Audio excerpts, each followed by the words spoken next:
వేలాడుతున్న కరువు ఖడ్గం. సో ఎంత ఘోరంగా ఉందంటే పరిస్థితి. సో చాలామంది ఇంకా కనీసం నాట్లేలే. 300-400 మండలాల్లో సుక్క వాన పడలే ఇంతవరకు. పడ్డా ఏదో జల్లులు పడ్డది పోయింది. మా ఎండ కొడుతున్నది ఇప్పుడు. సో జూలై 10th ఇవాళ ఎంత దారుణంగా ఉందంటే అసలు కనీసం వానలు లేకపోవడం వల్ల పంటలు పండుతలేవు, ప్రాజెక్టులో నీళ్లు లేవు. ఎందుకంటే ఓన్లీ తెలంగాణలోనే కాదు, దేశమంతా అదే పరిస్థితి, ప్రపంచమంతా అదే పరిస్థితి.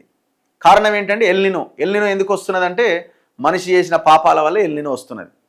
పర్యావరణాన్ని దెబ్బతీయడం వల్ల ఈ పరిస్థితి వస్తున్నది. సో గ్లోబల్ వార్మింగ్, ఈ పెట్రోల్ కానీ డీజిల్ కానీ ఈ చమురు మండించడం వల్ల వస్తున్నది. గ్యాస్ మండించడం వల్ల ఈ మొత్తం ఈ శిలాజ ఇంధనాలు మండించడం వల్ల మొత్తం వాతావరణం అంతా వేడెక్కుతున్నది. సముద్ర నీటి మట్టం అనేది వేడెక్కడంతో, ఉపరితల వాతావరణం వేడెక్కడంతో వానలు పడతలేవు, వాతావరణాన్ని మొత్తం ఆగమాగం చేస్తున్నాయి. సో కాబట్టి ఇక్కడే కాదు, మొత్తం యూరోప్ కంట్రీస్ ఇంకా చాలా దారుణంగా ఉన్నాయి. మనం చూసినాం కదా, స్విట్జర్లాండ్, జర్మనీ, ఇంకా చాలా రాష్ట్రాల్లో ఆ రోడ్లన్నీ కరిగిపోతున్నాయి. సో అంత దారుణమైన సిచ్యువేషన్ ఉంది. మన దగ్గర అయితే అసలు వానలు లేవు. ఎగువ రాష్ట్రాల్లో వానలు పడకపోతే ప్రాజెక్టులు నిండకపోతే కాలువల్లోకి నీళ్లు రావు, పొలాల్లోకి నీళ్లు రావు. అంతేకాదు జల విద్యుత్ ఉత్పత్తి కూడా తగ్గిపోతుంది. అన్నింటికి లింకే చైన్ సిస్టమ్. పవర్ లేకపోతే ఏమవుతుంది? ఆ ఇంపాక్ట్ ఇంకా పరిశ్రమల మీద పడుతుంది, వ్యవస్థ మీద పడుతుంది. సో వర్స్ట్ సిచ్యువేషన్ ఉన్నది. 19 జిల్లాల్లో లోటు వర్షపాతం నమోదు. రానున్న 3 నెలల్లోనూ నిరాశాజనకమైనని అంచనా. జలాశయాల్లో అందుబాటులో ఉన్న నీటి వాటా 31.53% మాత్రమే. ఇంకొక 2 నెలలకు మాత్రమే తాగునీటికి సాగునీళ్ళు పక్కన పెట్టండి, తాగునీటికి కూడా ఇంకొక 2 నెలల వరకే అవకాశం ఉంది.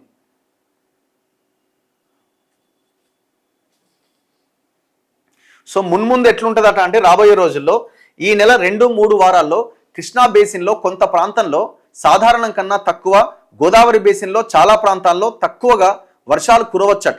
చివరి వారంలో స్వల్ప వర్షపాతం కురిసే అవకాశం ఉంది. మొత్తంగా 36% లోటు నమోదు కావచ్చు. ఇక ఆగస్టులో ఎగువ కృష్ణా బేసిన్లో సాధారణం కన్నా ఎక్కువ, గోదావరి బేసిన్ మొత్తంలో సాధారణ స్థాయిలో వర్షం కురిసే అవకాశం ఉంది. మొత్తంగా ఆగస్టు నెలలో 14% లోటు నమోదు కావచ్చు. అంటే జూలైతో కంపేర్ చేస్తే ఆగస్టు కొంత బెటర్, లోటే ఉంటుంది కానీ కొంత బెటర్. ఇక దాని తర్వాత సెప్టెంబర్, అక్టోబర్లో గోదావరి కృష్ణా బేసిన్లో సాధారణం కన్నా తక్కువగానే వర్షపాతం ఉంటుంది. సెప్టెంబర్లో 42%, అక్టోబర్లో 56% లోటు ఉంటుందట. అంటే ఇక వానలే పడే ఇక నాకు తెలిసి సెప్టెంబర్, అక్టోబర్లో ఇక జీరో అనుకోవాలి ఆల్మోస్ట్. ఇక దాని తర్వాత నవంబర్, జనవరి మధ్య 2 బేసిన్లలోనూ సాధారణ స్థాయికి దగ్గరగా వానలు కురవచ్చు. నవంబర్లో 9 జిల్లాలు మినహాయిస్తే రాష్ట్రమంతటా కొంతవరకు ఉపశమనం కలగొచ్చు. సగటు వర్షపాతం 2% అధికంగా నమోదయ్యే అవకాశం ఉంది. ఎప్పటి నుంచి? నవంబర్ టు జనవరి మధ్యలో. సో ఇదంతా ఓవరాల్గా చూసినప్పుడు ఏమవుద్దంటే ఒక 20-30% లోటు వర్షపాతంతో రాష్ట్రంలో కరువు పరిస్థితులు చాలా స్పష్టంగా కనబడే అవకాశం ఉన్నది. ఇగో రాష్ట్రం పైన కరువు ఖడ్గం వేలాడుతోంది. వర్షాకాలంలో కీలకమైన జూన్ కరిగిపోయింది. జూలై 2వ వారంలోకి ప్రవేశించాం. ఇప్పటికీ ఆశించిన స్థాయిలో ఒక్క భారీ వర్షం కూడా నమోదు కాలే. దీంతో అప్రమత్తమైన ప్రభుత్వం ప్రత్యామ్నాయ మార్గాలపైన దృష్టి పెట్టింది. పంటల సాగుపైన రైతులకు అవగాహన కల్పించాలని అధికారులను ఆదేశించింది. రాష్ట్రంలో జూలై 9 నాటికి సగటున 185.4 మిల్లీమీటర్ల వర్షపాతం కురవాలి. 15% లోటుతో 156.7 మిల్లీమీటర్ల సగటు మాత్రమే నమోదు కావడం ఆందోళన కలిగిస్తోంది. 19 జిల్లాల్లో లోటు వర్షపాతం నమోదైనట్లు ప్రభుత్వ గణాంకాలు చెబుతున్నాయి. 14 జిల్లాల్లో సాధారణ వర్షపాతం నమోదైంది.